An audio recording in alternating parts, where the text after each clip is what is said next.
আমাদের ওদের সাথে কোনো বহু আগে থেকে আমাদের ওদের সাথে কোনো সম্পর্ক আমাদের নেই, এখনও নেই, আগেও নেই।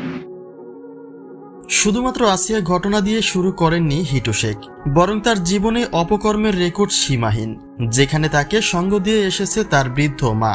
অর্থাৎ হিটু শেখের মাকে দেখে সাধু মনে হলেও বাস্তবতা তার ব্যতিক্রম।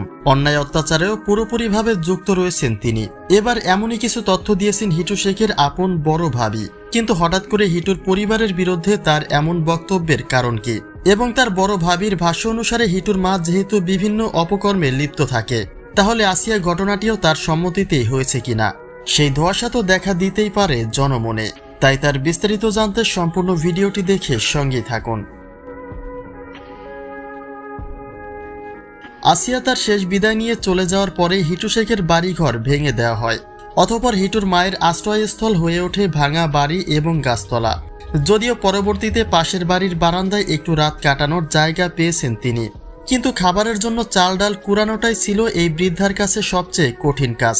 যেখানে প্রশ্ন উঠেছে তার যেহেতু 2 ছেলে এবং 2 ছেলের বাড়ি খুব নিকটে, তাহলে হিটু শেখের এমন খারাপ সময়ে এই বৃদ্ধা কেন তার অন্য ছেলের কাছে আশ্রয় নিচ্ছে না, সেই প্রশ্নের উত্তর এতদিনে ঘোলাটে থাকলেও এবার তা পরিষ্কার করেছেন হিটু শেখের বড় ভাবি।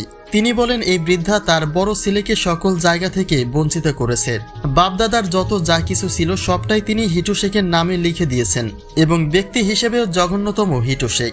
তাহলে তাদের সাথে এতটা অন্যায় করার পরেও কিভাবে জায়গা পাবে হিটু শেখের মা? সব হারিয়ে এই বৃদ্ধার শেষ ভরসা ছিল হিটু শেখ এবং তার 2 পুত্র সজীব ও রাতুল শেখ। কিন্তু একটা ঘটনা দিয়েই পাল্টে যায় তাদের জীবনের সকল স্বপ্ন। হিটু শেখের যদি সর্বোচ্চ শাস্তি হয়, তাহলে বাকি 3 জন জেলবন্দি থাকলেও খেয়ে পড়ে নিশ্চয়ই বেঁচে থাকবে। কিন্তু এই বৃদ্ধার বাকি জীবনটা কিভাবে কাটবে?